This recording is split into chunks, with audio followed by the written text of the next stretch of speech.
Good morning, Kateřina. Good morning, everyone. Welcome to the European Context conversation on the Czech Parliamentary Elections, issues at stake, and potential policy changes. We shall have a talk with Kateřina Šafaříková, Czech journalist and podcaster, head of OP-EDs desk at Sznam Zpràvy. My name is Mirjana Tomic, and I'm the author and moderator of European Context seminar and conversation series focusing on politics and media in Europe. I work for two Vienna-based organizations, Presseclub Concordia and Forum Journalismus und Medien. European Context is generously supported by the Austrian Erste Foundation. The format will be simple. There will be a half-an-hour conversation with Kateřina, and then you will have half an hour to ask live questions. Kateřina Šafaříková is a Czech journalist, staff writer, and head of op-eds desk at Sznam Zpràvy. Formerly, she was a correspondent in Brussels for Hospodářské, noviny, and Aktuálně. I apologize if I mispronounce. Previously, she worked as a reporter at RESPEKT Weekly. Šafaříková specialized in Czech foreign policy and in EU, and she's a laureate of a national press prize. She's based in Prague. A very brief introduction. On the 3rd and 4th of October, Czech Republic holds parliamentary elections. Andrej Babiš, one of the country's richest person accused of conflict of interest with his enormous Agrofort empire, may become the winner, according to polls. He was already a prime minister from 2017 to 2021. A total of 26 parties of movements have submitted candidate lists for this year's elections to the 200 members Chamber of Deputies. Polls suggest the outgoing Czech Prime Minister, Petr Fiala, is one of Europe's least popular leaders. And what is the outlook for potential successor Andrej Babiš when it comes to forming a new government, or could legal issues even block Mr. Babiš's appointment? My first question to you, Kateřina, is what has been the major failure of the current government? Recent data from the Organization for Economic Cooperation and Development, OECD, show that just 90% of Czechs trust the government. The word is yours. So thanks again, and thank you, Mirjana, for having me. I put down a few what you call partial things or specific issues that are due to the Czech voters, and that might explain why only 19% of Czechs trust the government, as you rightly mentioned. One is high inflation. We had very high inflation between the years 2022 and 2023. Obviously, we were not exclusive in this. It was all European phenomenon, but our inflation peaked 18% in 2023. And it was among the highest one in European states or EU states. And if you would sort of cumulate it over the past few years, the inflation reaches 30%, which obviously means that the Czechs got poorer by 1/3. Now, housing prices or housing crisis, is that here, grew even bigger. Czechs, just to give you a comparison, a regular Czech needs 15 salaries to afford very average apartment. Finn or Swede or Danish citizen needs 7-8 salaries, so we need 15. And the gap between those ones who can afford a normal living and who cannot afford it. Excuse me, 15 salaries for what? To buy something, to pay mortgage? To buy an average, 2 pieces flat to buy, not to rent, but to buy. And the gap has grown even bigger, and the rent obviously grew up. So you have a chunk of population that is really struggling hard at the end of each month to pay housing prices and pay normal stuff you need to support yourself, like food and energy.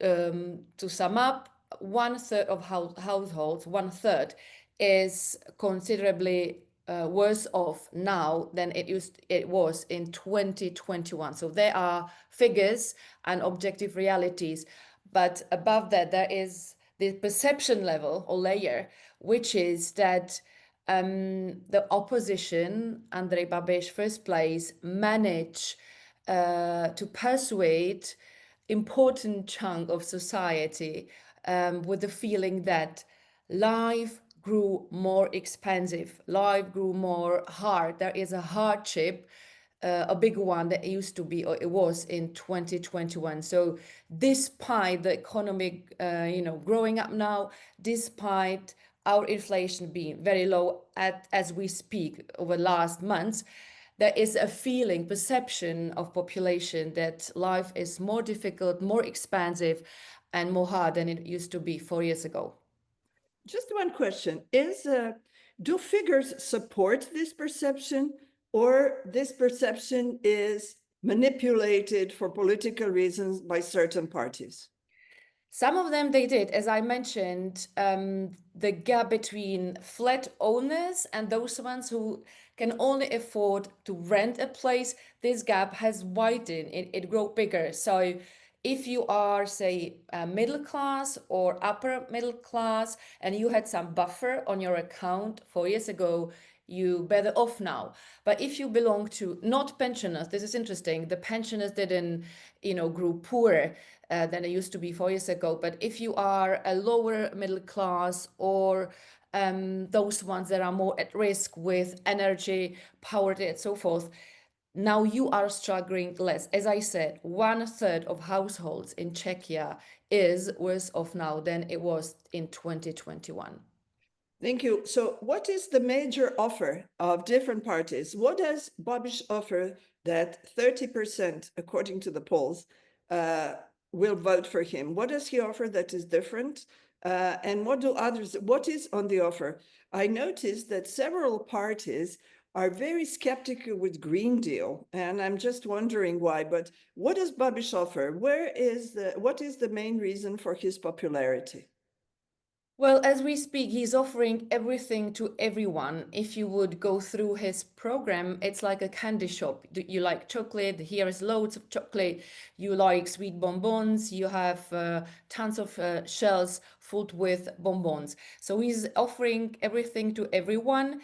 And criticizing stuff that are or topics that are unpopular with, say, majority of Czechs. You mentioned Green Deal, that is correct. So, for example, Green Deal or the ETS2 emission trading system 2 of the EU, and we can sort of list partial or specific issues like this. But my understanding as observer of the Czech reality as a journalist is that if I would be to ask shortly to the question what he has to offer, I think I see the source of his popularity in this psychological layer rather than in factual reality. And if I say psychological layer, I mean that he can connect with average man on the street quite easy. Example, now he is touring Czechia, obviously as the others do, but he's touring Czechia with a campaign. And when in small village, he's not lecturing really what he would do and what he would change. He just talks now about the risk of different tumors, different kinds of cancers, and that there is a need for people, going to screenings and prevention and all this. And he connects with easy lines like, you gentlemen standing here in the first row, what was the last time you had a colonoscopy? I mean, I cannot imagine our current prime minister or most of current politicians talking easily about colonoscopy. And Babiš would go, well, I was, I underwent colonoscopy last time, just a few months ago. It's not pleasant, it hurt a little bit, and then I got a bit fuzzy, but I had my results and it's okay. So I recommend you, dear gentlemen in the first row, you should go to colonoscopy as well. So he can connect easy with regular people. And second, this is maybe for a broader discussion, but the understanding of various sociologists and historians and posters is that Babiš embodies an average Czech, despite the fact that he's not average on any possible level, because he's billionaire, he is not Czech, he's Slovak, his Czech as a language is quite rusty, it's quite broken. But anyways, he embodies an average Czech with all his weaknesses, mischiefs and failures. For example, Babiš lies a lot. He is a former member of the former Communist Party during the former communist regime. And it was something, all Czechs had it, almost all Czechs had it in their families, that either a very direct or indirect member of family was a Communist Party member. And Babiš is not criticizing the people because of this past. He was also a secret police agent, prosecuted for financial fraud as we speak. And these, as I said, weaknesses, mischiefs and failures, I have to say they are quite sympathetic to the most of Czechs. So here we go. And how do the other major parties that have the opportunity maybe to form a coalition with him, how do they approach the potential voters? The example of colonoscopy is for older people. How do young people react to someone like Babiš, or he doesn't count on them? He counts on older people from outside of Prague and Brno further. It's a very good question, Mariana. So there are two legs of Babiš's permanent campaign, I would say, permanent over the last 4 years as a leader, unofficial leader of the opposition. He was basically on campaign all over the last 4 years. So one leg of the campaign is him being very often and now almost all the time there in the campaign, in a countryside campaigning. And the second leg is social networks. And here on TikTok, the ANO movement, his movement, is very active. It has the biggest outreach out of all political parties. And TikTok, obviously, is youngsters, it's young voters. So he managed to sort of like a siphon off chunk of young voters to himself, like stole it in a way from the young pirates. We have pirate parties, so he managed to call part of young people to support ANO movement just by his campaign on TikTok. Not only his, but also his members. Former Minister of Finance, Alena Schillerová, is well known as being an important TikTok figure or presenter. She's being mocked at with her videos, but it doesn't matter. The outreach is very substantial. Yeah, but they are not young people. Do they have any young candidates who can connect on generational level as well, or? Just supporters, young candidates, very few, are not very known. They have influencers, again, to persuade voters. But if you ask about candidates on the candidate list, there are just a few of them. So overall, the party, yes, it's represented by, middle-age or older age generation. How about the other major contenders? What is their approach of the far right of Kamura or the former communist? Because both of them are mentioned as possible coalition partners of Babiš. Although from what I could see, their programs at some level are very similar. What is their approach? Which issues do they address as the main issues? Is it about foreign policy? Is it internal policy? Is it migration? Is it help for Ukraine? So the topic number one for all those parties, it's what you have in your pocket, what is rest in your pocket. If you pay all the bills monthly, you have to pay. So basically economy. And they are, banging the drums on the same side of political spectrum. So they're criticizing the current government for not being patient or attentive enough to the poor population, that not being attentive enough to the Czechs in general, criticizing the government for supporting Ukraine, pouring money into Ukraine or helping Ukraine refugees. In Czechia, there are many, there are a few hundreds, thousands Ukrainian refugees now. So they're criticizing the government for this. The only, say, policy that they differ, I mean, ANO and potential coalition partners, is really NATO membership, EU membership, and to some respect, Ukraine. NATO and EU, they differ. One, so say, part of potential coalition partner of Babiš, they want to stay in NATO, but they want to hold a referendum on the EU. The second, or the other part of potential coalition partners, is the other way around, or vice versa. They want stay in the EU, but they want to leave the NATO. So if I would be to single out the biggest dividing line or division spot of potential coalition partners of Babiš, I would point to foreign policy issues like NATO, like EU, and like military aid to Ukraine. Could you be more specific on all of these issues? Because as I was preparing to talk to you, I read different media, not Czech, but also some Czech. And, international media try to simplify things. And there is always, there is already, not always, scaremongering. Oh, is Prague going to join Budapest and Bratislava? Is this going to be another illiberal democracy? So could you please first say yes or no to this simplified view, and then sort of walk us through, explain a bit more about Ukraine. What is it that what the different parties of, what are their policies and suggestions? Is there a change in since the incursion of Russian drones over Poland and Estonia?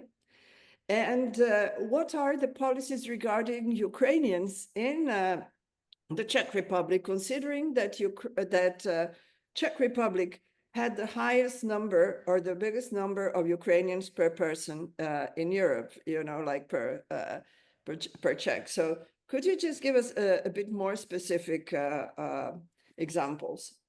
Yes, so on the so-called Slovak and Hungarian way, yes, the simple answer is yes, there is a risk we might uptake this road, so we might go the same road. Why? Because not only Andrej Babiš, but his potential coalition partners, they all admire Viktor Orbán as being the strong man of Central Europe. They admire what he did on domestic field. The same goes for Fico government. So there is this sympathy, admiration, so mutual understanding of we are the partners. That's one. Second, both Babiš and Orbán, or both Babiš and Fico, they are critical of Green Deal, so-called Brussels dictate regulation, emission trading system, as I mentioned already. So this is all, they all can come to an accord on this field. There is one but, and say a source of optimism for us, and it is that the construction of our institutions, independent ones, it's a bit different than of the Slovak ones and Hungarian ones.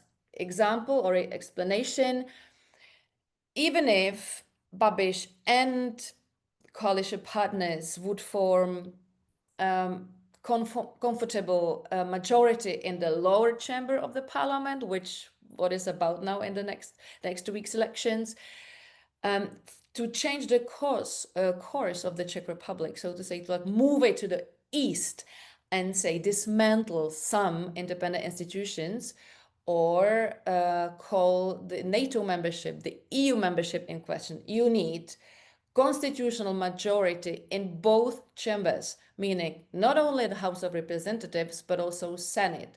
And here in Senate, which is 81 senators, the current opposition has just only very, very few senators, members. So there is no way that in next 4 years, if I count that, the tours when the Senate is being re-elected or renewed by 1/3. So if I count the next 2 or 3 elections of the Senate, we are pretty safe on this. NATO, the ANA movement has roughly 10 senators with 2, 3, I would say, of the entire establishment or radical parties, which is obviously very, very small minority. So no way that you would find constitutional majority in Senate in support of either EU referendum or NATO membership being put in question. That's one. Second, the same goes for the Constitutional Court, and last but not least, the secret services. Our abbreviation is BIS. So unlike the Slovaks, secret police or secret services, we have a quite strong president or boss of the secret services, and his mandate will last another 2.5 years. So if you add all this to one bag, we have quite strong constitutional breaks when it comes changing the course of the country completely. The only and major worry, from my point of view, is the media. If ever the new government decides to nationalize independent public media, to put it under political control, they can do it. So our, say, legislative basis or the architecture is not so sort of strong enough that we could protect the Czech television or Czech public radio to be independent. Here, I think the civil society would stand up to the public media. Why? Because we had that, we saw that already over the last few years. So again, there is a stream of optimism. But if I should point to one issue that is at stake and where I see the most risk, it's a public media. So that's for Visegrad or the Slovak-Hungarian way. When it comes to Ukraine, look, over the last few years, and when Babiš was in government, he didn't really show courage when he was about to stand alone in the EU. So he was always, if not the first one, then second one to, buckle up and then and retreat from his position. So I don't think he will be ready to block the EU initiative, EU aid to Ukraine, EU money to Ukraine alone, if he is alone. But until Orbán is not gone and until Fico is not gone, he will not be alone. So I think he will, or the government under Andrej Babiš, they will add to this troublemakers squad or troublemaking foam in the EU. The rhetorics will change, that's for sure. No question of this. How will the rhetoric change? Can you, excuse me, give us an example? So the current government is saying, we will, as the rest of the EU, or most of the EU, they are saying, we will support Ukraine as long as it takes, or as long as it needed, and for what it takes. This is rhetorics. If you look at the figures, or if you do this, checks and balances or reality check, it's not so great. We are not among the biggest supporters in terms of slice of GDP being already committed or sent to the Ukraine in military terms or humanitarian aid. So figures-wise, we're not the best. We're not even in the first 20 biggest supporters. If you look at the Kiel Institute, the Ukraine aid tracker, the famous table, so we are not the great ones. Not even the greatest, but not the great ones. But the political support is there. I can imagine then when Babiš is back to power, he will say, we have to support the Czech nation. This is the Czech government being responsible for the Czech voters being elected on the Czech ballot. So our priority is the Czechs, not Ukraine. Ukraine is up to Donald Trump to solve it up to Putin, to tackle this issue. So rhetoric might change, but will it mean that the military aid to Ukraine will stop from, week 1 to the week 2? I don't know.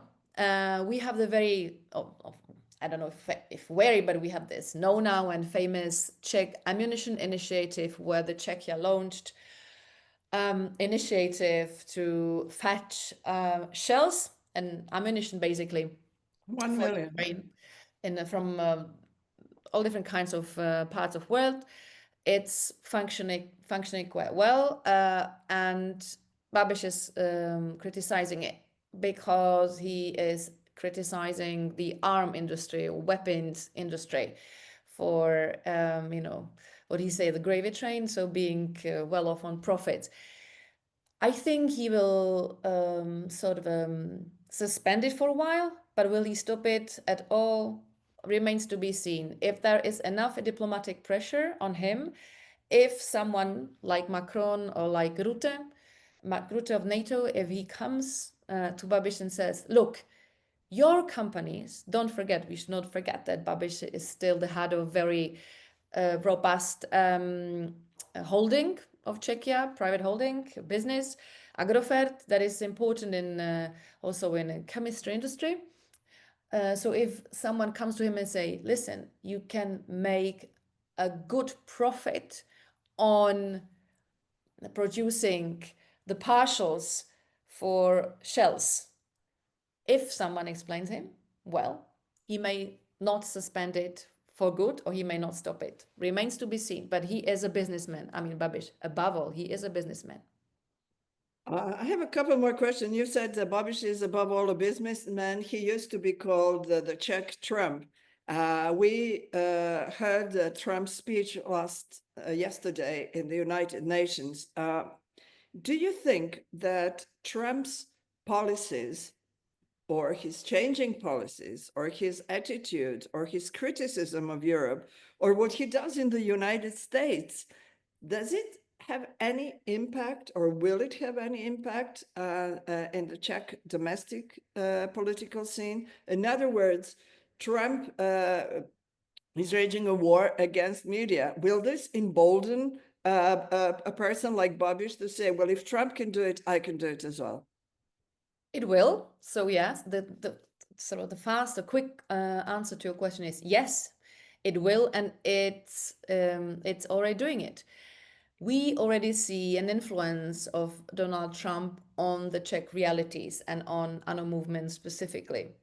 It has, funny moments like the ANO movement sports the same red hat as Trump has. So Babiš has this hat with the line Silné Česko, strong Czechia, right? And like an allusion to this make America great again. So this is one. And indeed, they share, Babiš and Trump, they share the same criticism of independent media. Third, just to give you an example, we had only last week, we had public requiem mass for the late Charlie Kirk, which is important in a country where almost totality of population is laik, is agnostic. There are just very, very few churchgoers, very few believers. And despite that, we had two actually requiem masses in the central. How do you explain that? Well, I explain it that there is a strong cooperation between certain circles. You can call it ultra-Catholic circles or MAGA circles. So with or among between United States and Czechia, but it's not only Czechia, it's United States and European states. So there is a strong bond. There is a very well-functioning network. Otherwise, I cannot explain the fact that only 48 hours after Charlie Kirk was killed, the former Cardinal of Czechia, Dominik Duka, has organized and called out publicly this Requiem Mass to commemorate Charlie King. Normally, it takes weeks to organize such a thing, and it took only 48 hours. So there is a network that functions well, and say conservatives, ultra-conservatives, radical forces, extremist forces, and another movement, plus its potential coalition partners, that they, at the end of the day, they all end up in the same place of political field, which is, this is the opposition to the liberal system. And it doesn't matter if it's liberal system of state, liberal political system, or liberal society. So they may differ, and they do differ, right? Religion is one, NATO is two, Ukraine it's a third. Some of them, of this side of political spectrum, they differ on the aid of Ukraine. But still, if you would be to divide the political forces into two chunks, two groups, you would have Czech Catholics, ultra-conservatives, extremists, radicals, and populists on a safe place. That's why. Two more brief questions, and then we shall start to, we'll ask the audience to ask questions. Well, it is, I will use the word popular before the elections in Europe to talk about Russian influence and Russian disinformation or misinformation campaigns. Sometimes I think it is very difficult to distinguish which information or pressure comes from Russia and what is domestically produced, and then Russians just repost it.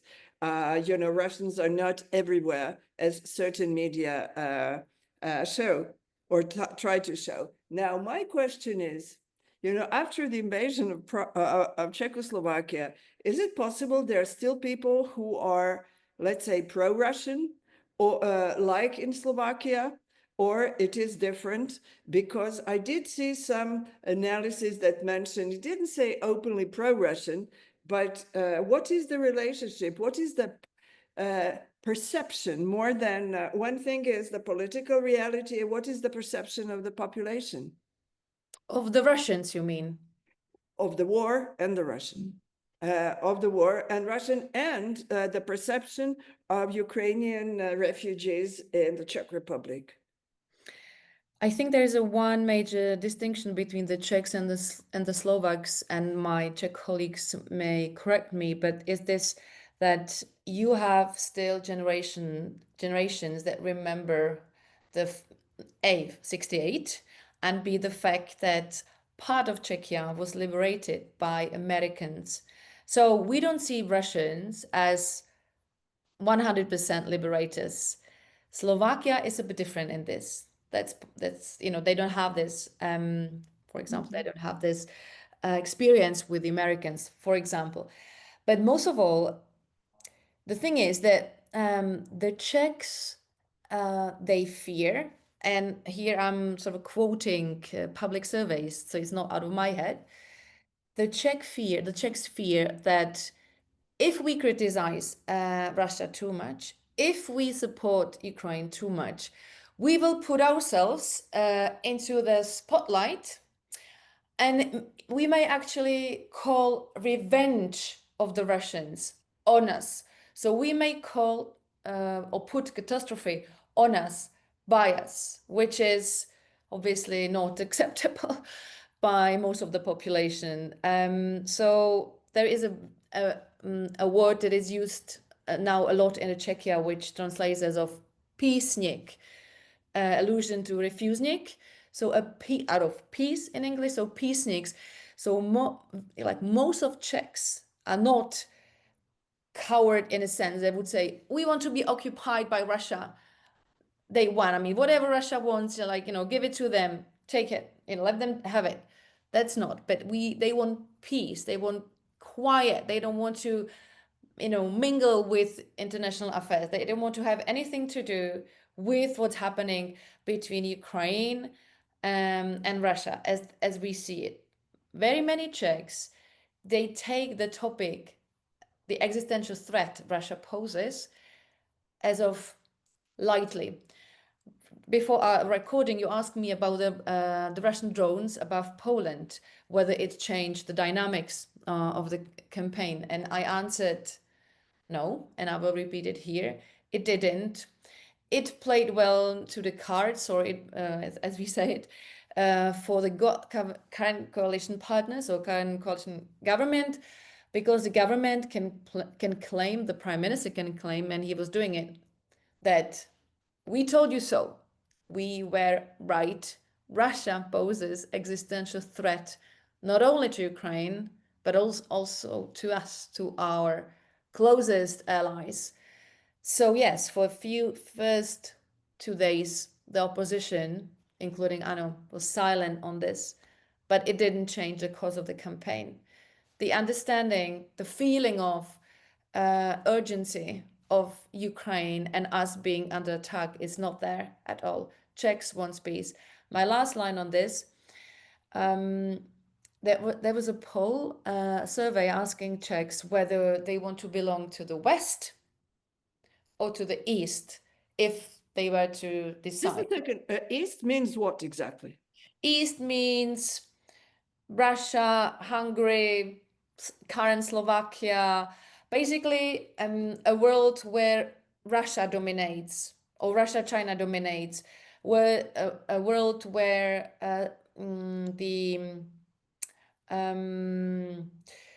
so where the laws are not respected, where everything that is important is the power, where the sheer power decides, the strong man decides, they organize the society. Rules, treaties, laws, not important. Important what the strong men are saying. So that it's the East. It's not only geographical, as you rightly asked, but also political. So when the Czechs were asked, do you want to belong to the West, which is, rule of law, treaties, respects, rules, right? So to the West, to the East, or nowhere, somewhere, most of Czechs answered, we want to be in the middle, bridge builder. We want to be Switzerland number 2. There was this option, and the option was the most sort of ticked by the asked population. So we want to be Switzerland number 2. We want to, be well off, but not, not taking care of the others. Thank you. I will read the 2 questions I have already in the chat, and please raise your hand. It's easier for me if you raise your hand. I see Tessa. I'll first read the questions by Klaus Pompes. 2 questions, the same person. What about accession to the euro under the entrepreneur Babiš? And the second, is this also against democracy? Okay, euro out of the question for not only potential Babiš government, but I think for many years to come. Why over the last 20 years, the most important political figures of this country criticized euro and eurozone. That was not an important figure that would be in support of the currency. So the public support for us joining euro is very, very low. It's 22%, 24%. 3/4 of population are constantly against joining eurozone. It may change if you launch a proper campaign, etc. We saw it in the Baltics, in Lithuania, but there is not a major political force, major meaning with substantial MPs now, substantial representatives, so important representative. There is not a single one that is fighting on this ticket. So Thank you. Tessa Šiškovič from the Austrian paper Falter. Turn on your camera and please go ahead. Yeah, hi, Mariana and Kateřina. Thank you for the briefing. Super interesting. I'm wondering which coalition is the most likely. for Babiš after the election? That's the question we are asking every single day now since a few I know. weeks. And there is not a conclusive answer. Obviously, it will depend on the outcome because every MP will then count, and you need at least 101 MPs out of 200. They would sort of like sign up that they will support the government. And if Babiš is super lucky, he'll have 85, max 87 MPs seats as things stay now. Look, the most likely, again, if Babiš is lucky, is the motorists, a new protest party formed around former advisor of Václav Klaus, the former president of Czechia. It's almost a single topic party, which is no to the end or phase out of the combustion engine cars. So they're contesting this 2035 deadline in the EU to produce those cars. They are fighting against e-cars, electro cars, and fighting, say, for this great old world where everybody was driving strong cars, women didn't really work, and they were just taking care of men. Political correctness was not there. Everything, tore around strong macho types. They're quite popular among young male voters or male supporters. They have one MEP now since last year, very present on TikTok. And it's the least problematic coalition partner for Babiš. Why? Because they agree on the topics, as I just mentioned. Babiš also wants to scrap this exit from combustion cars. Do I pronounce it correctly? Combustion engines. Yeah, combustion engines. So they agree on this. They agree on we need to tear down a Green Deal or at least reduce it substantially. They agree on this, and the motorists for themselves, that's the name, motorists for themselves, they want to stay in NATO and in the EU. So if they make it to the parliament, they're not in the parliament now. It's a new party, so not in the parliament. So if they make it, if they sort of roll over the threshold, which is 5% in the elections, they will have enough MPs together with Babiš. They will form the coalition government. But here the certainty stops. Then you have 2-3 others potential partners, and again, big question mark, how many MPs or percentage points they get. And second, one is against NATO, the second one is against EU, etc. So they are divisive topics, which will be very, very difficult to overcome because, for example, Babiš doesn't want to leave the EU because he has loads of money pouring from the EU in agricultural subsidies, obviously, for his holding, for his company. Thank you. Merit, please go ahead. Merit Baumann Yes. is the correspondent of Neue Zürcher Zeitung. Hi. Yes, hi to you from Prague. I'm currently in Prague researching on the election, obviously. I have 2 questions, if I may.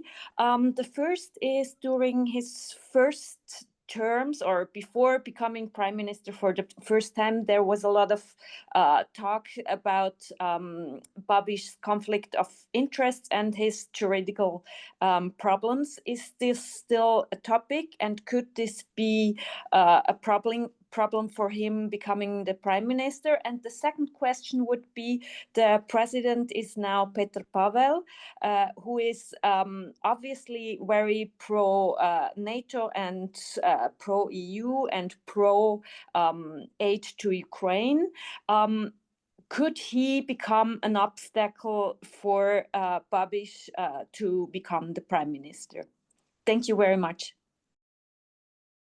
Again, the short answer to your questions, answers, is yes and yes. There is a problem with the conflict of interest. according to the current law, Babiš has to either sell or give away all his assets, companies he is in possession of. There is a deadline or limit. You, as a politician, you have to do it 30 days after being sworn in the office. So the time span is quite limited, but still, it's not that Babiš would have to do it, second day or third day after winning the elections. So there is a time limit. Yes, he has to do something. And yes, important role is now of the President of the Republic. We had, just like 2 weeks ago, we had a story in my media, a breaking story or breaking news story that President Pavel has asked constitutional lawyers to bring about analysis what should be president's most appropriate way how to approach this issue. I mean, it's not up to him to dictate on, what to do to the legislators. He's no lawyer, etc. But still, he is the one who has to nominate Babiš as a prime minister. So the answer is not clear what he can do or what he will do, but he is studying it. There is indeed quite complicated interpretation, or put it this way, you would find various constitutional lawyers saying different things, saying that President Pavel should follow this path or he should rather follow that path. So it needs to be solved. And the Prague Council, as we say, so the office of the president is working on it, and he can be obstacle also because of EU and NATO. President Pavel said it openly already a few times that he will not nominate not only the prime minister, but also individual ministers of a government that would be against our membership of EU and NATO. Thank you. Isabel, please turn on your camera. Hi, thanks very much for this great presentation. I have a question on the issue of energy security and reliance on Russian energy. And I'm doing some stories on the Druzhba pipeline. Mm-hmm. And as you know, the Czech Republic decided to stop its import of Russian oil, unlike Hungary and Slovakia. I'm wondering, has that played a role at all? Is there a backlash against this decision? Is that controversial at all? Was it an easy thing to do? Is there unanimity toward getting rid of Russian oil? And this within the bigger context of whether it is feasible to get rid of Russian oil. The EU says that they want to do it, but there are so many contradictions. So this is my question. It was a difficult topic for us as well. Look, I'm not energy correspondent, but if I remember correctly, we had a phase out, also like a time spent of like 6 months, I think. So the EU had a date where it stopped importing Russian oil from a certain day, and we had, I think, 6 months. Yes, and you did it. And we did it. Yeah, we did it. So it was a quite hard topic to negotiate on, and certainly the current government was not very happy by the decision. There was obviously, lobbyistic interest behind this, but after all, we agreed on it. We did it. We are not importing Russian oil anymore. And is it a problem? It is, but it's not specifically the Druzhba pipeline or Russian oil specifically. It's the energy prices as of in general, and it is a problem. It's been seen as one of the topics that the government didn't manage to tackle, didn't fix it correctly, because we have one of the highest energy prices in the whole EU. It's the reasons are complicated, and so all of them, but it's not in the current debate. Gas, oil, wind, or all the renewables, it's not being separated issue. It's one bag, one topic, that is energy prices, and it's, say, topic number 3 maybe. most talked about, and the opposition parties are saying, pointing to the government, saying, yes, you failed in this topic, and we will cap it. We will, put a cap on the energy prices. Do you think there's going to be a backlash and a desire to go back to Russian energy or not? I don't think there will be a desire to go back to the Russian or fossil sources, fossil fuels, and because it's more expensive, and we are already, building on nuclear a lot. There's a decision of this current government to build a new reactors of our second biggest nuclear power plant. The government signed contract with the Korean company as a contractor. So I don't think there's like going back to 0.0, but I think the government will try, and I don't know how, since the prices are decided in the Leipzig, market, but they're certainly ready to fight for some kind of capping or regulating the prices. That's for sure. Thanks very much. Georg? I'm from Institute of Danube Region, Central Europe. I just wonder about Mr. Babiš himself. Contrary to a person like Mr. Ivanishvili of Georgia, he did not make his money in Russia, if I understand correctly. Yes, and that may correct. be important. And I wonder about his possible closeness ever to Mr. Putin, like Fico or especially Orban. Should that be doubtful, hopefully? If some radical of the opposition was going to be nominated as a Minister of Foreign Affairs, probably Mr. Pavel would straight reject. And how could that be handled? Thank you. Right. So on the first part of your question, indeed, Babiš, you cannot frame him as Russia or Putin admirer, not at all. He tried as a businessman, he tried to do business in Russia. It didn't work out well. He lost a lot of money in Russia.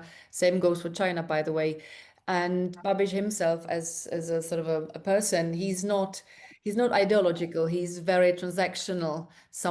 That's why I said that he's businessman above all. So to say, if it's a good profit for him to be liberal in the morning, he would be a liberal in the morning. And then if, reality changes, he might be conservative in the evening. Again, if, having the figures in front of him, sort of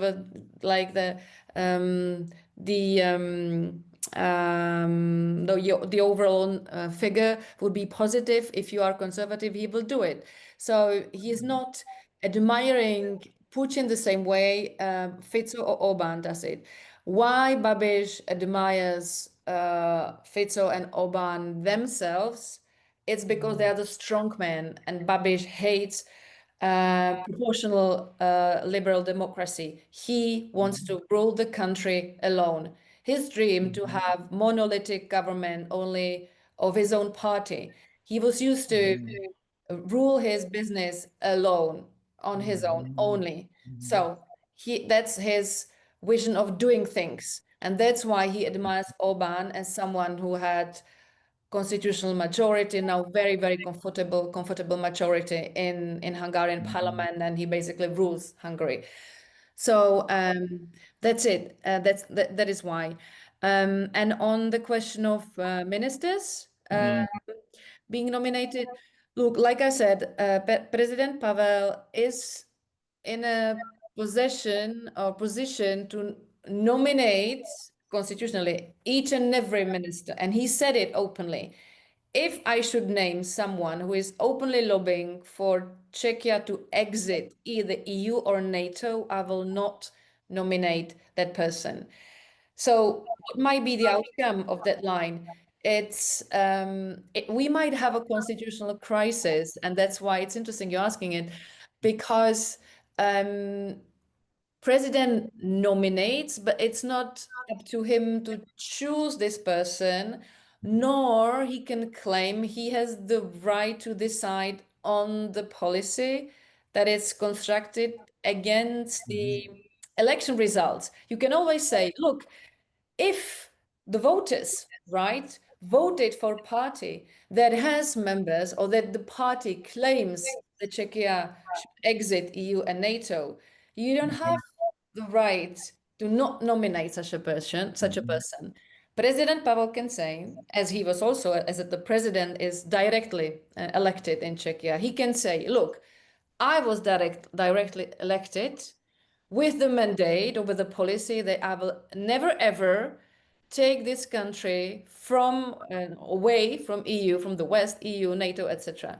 So there would be two, if I say, constitutional interpretation of legitimacy. And constitutional law is saying it. If President Pavel decides not to nominate Minister A, Minister B, we might have long weeks of constitutional crisis where different interpretation of our constitution would be fighting. And what might be the outcome, difficult to predict. Thank you. Well, we have 4 more minutes. I don't see any questions, so I shall ask questions. Actually, I have 3 very brief ones, but one is I will go back why there is so much backlash against the Green Deal. Second, from the Brussels perspective, and you worked in Brussels for a long time, do you think that Brussels should be worried about the outcome of the Czech elections? And the last question is, we have journalists in this room, or this virtual room. You, as an observer and as an analyst of the Czech political scene, what would you tell them, the foreign journalists, what should they focus on? Okay, so question 1 on Green Deal. Why I think the easy answer or the easy reason is that it's Brussels made. The Czechs are in love with their nature. We have a long tradition of going out to the countryside, a very outdoor nation, I would say, like the Austrians, for example, right? You can explain it by history because we couldn't travel, so everyone was, only limited to explore the inner land. So we are very much in love with our nature, but we see Green Deal as Brussels made, Brussels dictate, irrational insanity, green insanity. That's the very common label. But most of Czechs actually, if you say, if you don't mention a Green Deal and you just say, oh, we should take care of our waters and we should protect the animals and we should protect our forests, 8 out of 10 Czechs in the room would agree with you. We should protect our forests, right? So that's one. Second, if Brussels should worry, right? That was the second question. No, because Brussels has already Orbán and Fico. So Andrej Babiš would be only the third in a club, the same gang. More noise, bigger gang, more questioning, delayed accords, etc., delayed deals. But I don't see a revolution coming up from Prague with Budapest and Bratislava behind our backs. No. It's actually the other way around. Shall Viktor Orbán fall next spring? I think Babiš will be very, very weakened because it will be only then him and Fico. Fico's government is very unstable. So we might have anticipated elections in Slovakia, and Babiš might be the only one standing alone against the 26. And as I mentioned before, he's not a lone wolf eager to fight on his own. He would back off then. Third question, what you should focus on? That's an interesting question. I didn't think of it.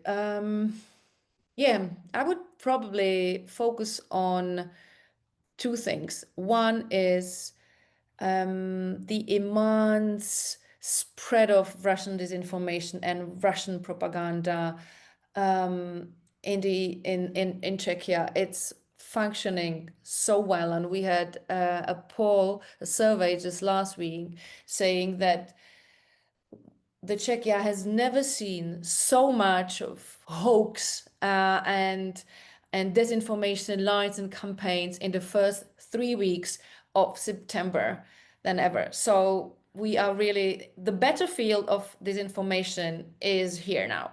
That's one. And second, yeah, that will be the sort of, as we call it, Slovak or Hungarian scenario for Czechia.